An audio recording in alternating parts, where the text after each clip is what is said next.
Hey guys, welcome to episode 4 of multi-table tournaments from the ground up. In this episode, we're going to be speaking all about position and how we use it and why it's important. We're going to start off with pre-flop position and focus mainly on pre-flop position, to be honest, in this video, since it's the basics. And then we'll go on to post-flop position and just kind of see why that is important. So let's get cracking. I'm going to start out by going through the positions. If you know all the positions and know kind of the idea of what early position is, what mid position, what late position is, then you can skip through this bit quickly. But if you don't, then I'm just going to go through the positions and show those of you that don't know what the positions are called and what kind of category they fall under. So we've got under the gun, which is early position. Under the gun +1, which is early position as well. Under the gun +2, early mid position. Middle position, which is also known as a low jack. This is mid position as well. Hijack, which is kind of middle to late position. Then we've got the cutoff, which is late position. Button, which is late position. And then the blinds. So we've got the small blind and the big blind. And just to show you those kind of positions properly, let's have a quick look here. So what we've got is we've got the blinds, and they're obviously the enforced bets that we have. And then the first person to act is going to be under the gun. And this is at a 9-handed table. At 6-handed tables, basically, we'd cut off the first 3 positions here. And you'd start with a mid-position player, and then you've got the hijack cutoff button. But we start with these 3 here, who are kind of the early position players. And under the gun +2 is kind of going into the realms of being in mid-position, but is still relatively early position. So you got under the gun 1, under the gun 2. Then we go into mid-position. And the hijack, so this under the gun +2, mid position and hijack, they're going to be your mid position type positions. Hijack is getting towards being late position, but the main 2 late positions we're going to kind of be dealing with are going to be the cutoff and the button. And obviously that's because not only do they have fewer people left to act behind them, but also post flop, the button is going to have ultimate position, meaning that they will be the last one to act post-flop in most situations. So they gain an advantage through that.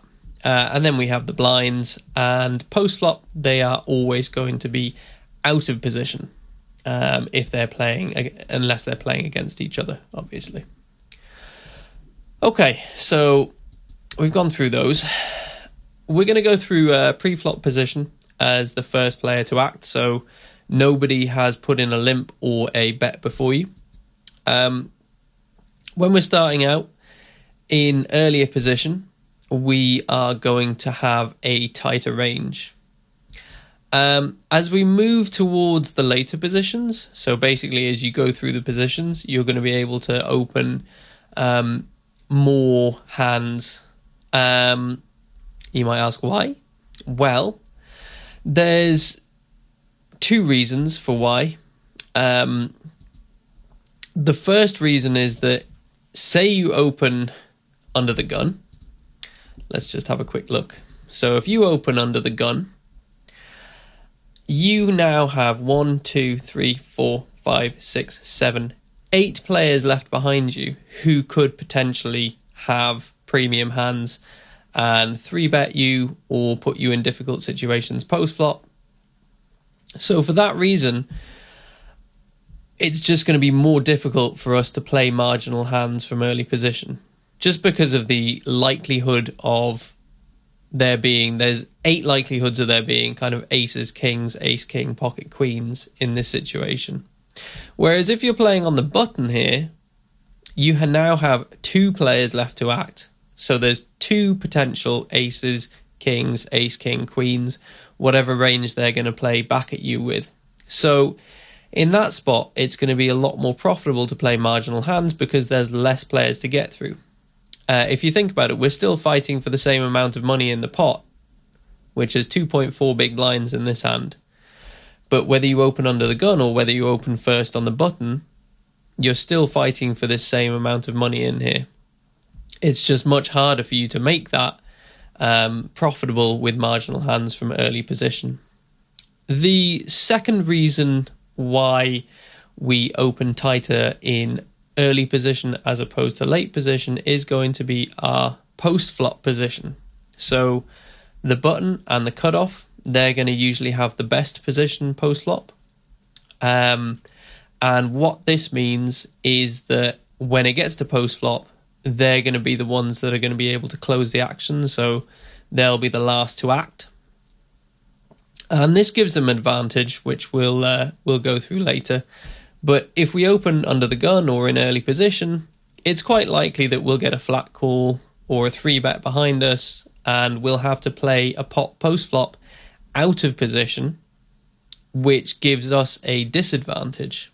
So that's the second reason why we open a tighter range from the earlier positions. So there's more players left to act, and there's a higher probability of you being out of position post-flop. Okay, so playing pre-flop when we are not the first to act. So someone has, we're going to say, put in a bet for now.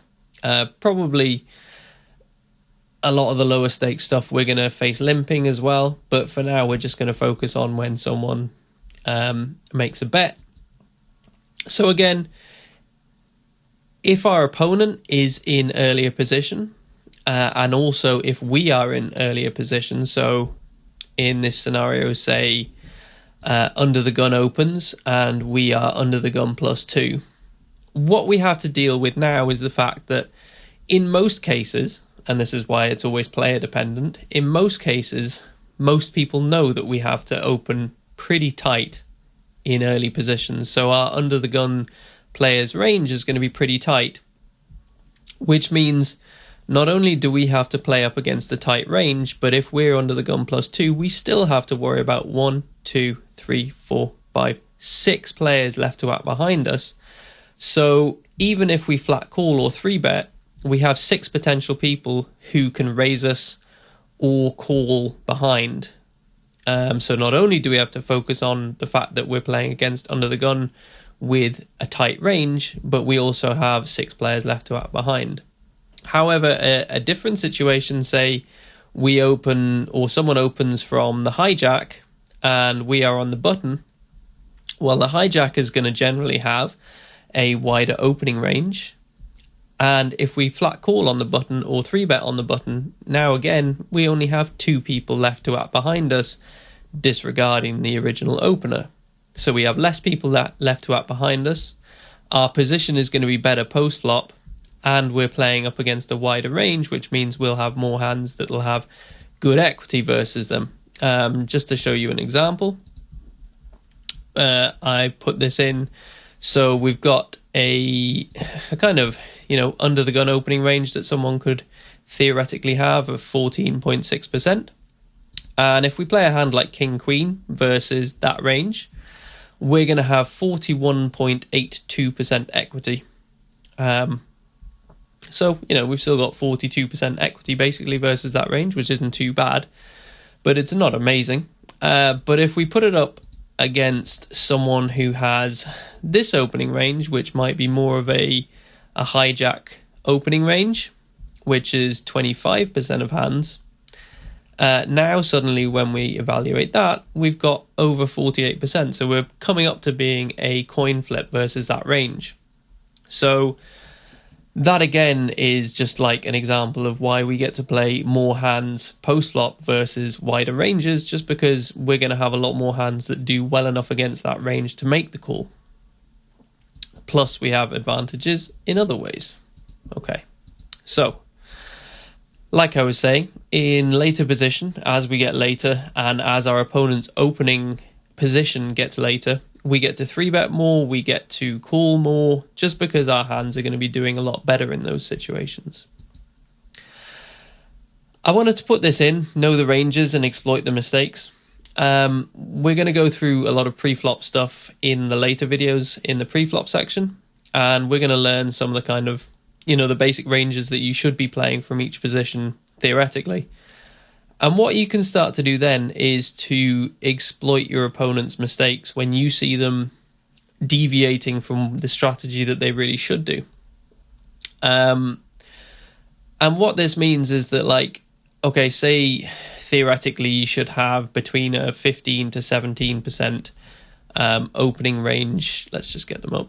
So say theoretically this is what you're supposed to open under the gun. Each table is going to be different, but just say theoretically this is kind of the range that you're going to be wanting to open under the gun.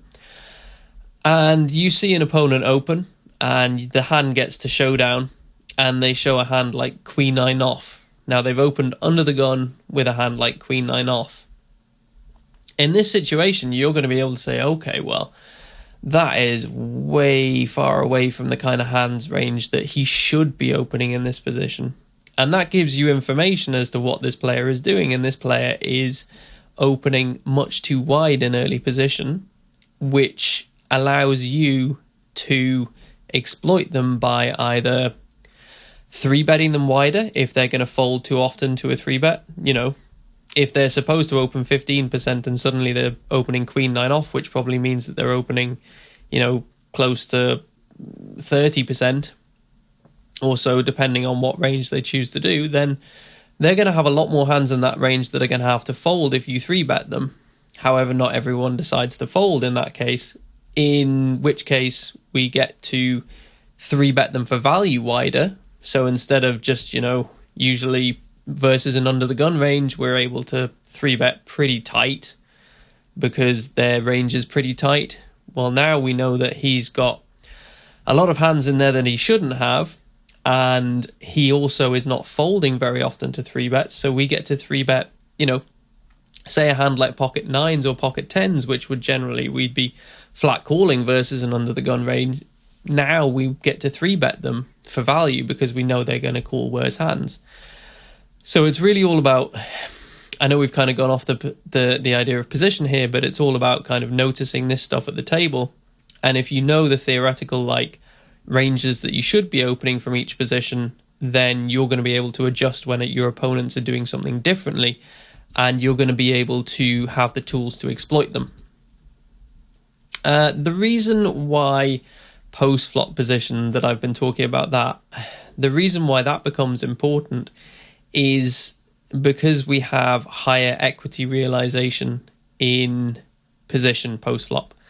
So if you're the one who is going to be playing in position post-flop, say you have 50% equity versus your opponent's range, but with the added idea of having position and the advantage that gives you, you might have an equity realization of, say, 110%. Or something in that region. It really depends on ranges or such. Which means that now you're 50%, you multiply that by 110%, and now suddenly you've got 55% equity in the hand. And that is why post-flop position is a thing. So we're just going to go through post-flop position quickly. I'm guessing you guys mainly know this, but you've got in position, IP, and out of position, OOP. Just if you haven't seen the terms before. The in-position player is going to be the last to act post-flop. The out-of-position player is going to be the first one to act post-flop.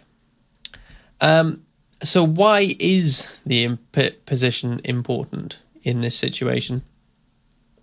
Basically, you gather more information each street. And I have talked about this in other videos. About sort of stack depth and what we want to be doing in those situations. And yeah, you gather more information. So the deeper stacked you are, the more likely it is that you're going to have sort of 3 streets of action that you gather more information on. And basically gathering more information means you get to see what your opponent does before you get to choose your action. So you get to learn a little bit more about their range.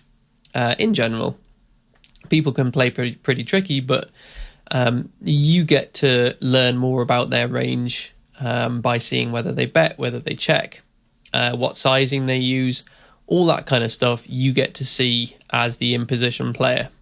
And then the second reason why it's really important is you're always going to have the opportunity to close the action if you want to.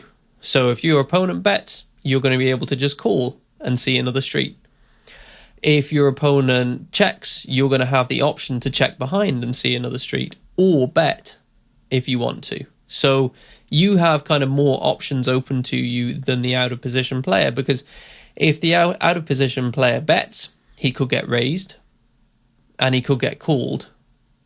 He doesn't, he has multiple different ways that the hand can go down when he makes one action. Same if he checks. Your opponent could check behind, which might not be what you were wanting. You might be wanting to check raise a hand. You could get bet into if you check, which may also not be what you wanted. So, yeah, just playing in position is a lot easier.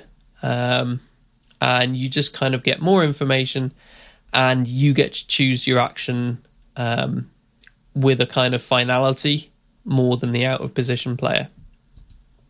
Okay, we're going to finish up on position there. It's just kind of a quick basics of position. We're going to go more through it in the later videos, do more about the pre-flop and the post-flop stuff.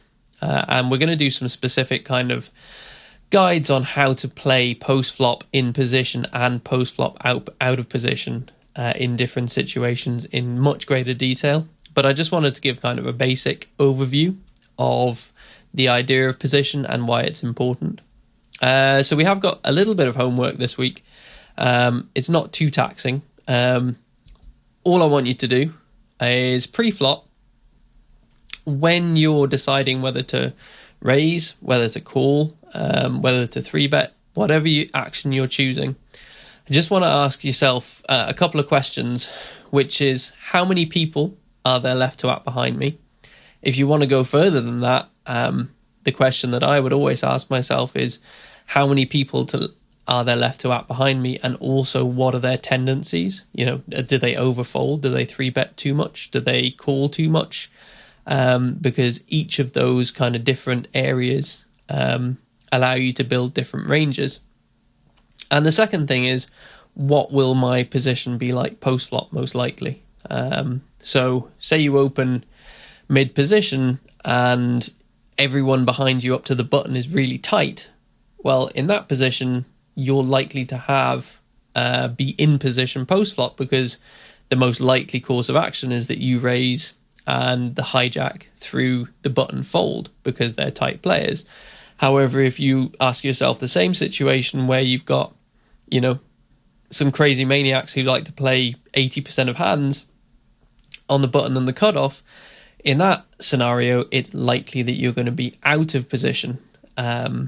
So you can choose to build your range in a different way. So those are the two questions I'd like you to start asking yourselves whenever you're considering taking action pre-flop. How many people are there left to act? What are they likely to do? And what is my position going to be like post-flop? Okay, guys, thanks for watching this video. I'll be back with episode 5 very shortly. This has been Owen Shields. Thanks very much.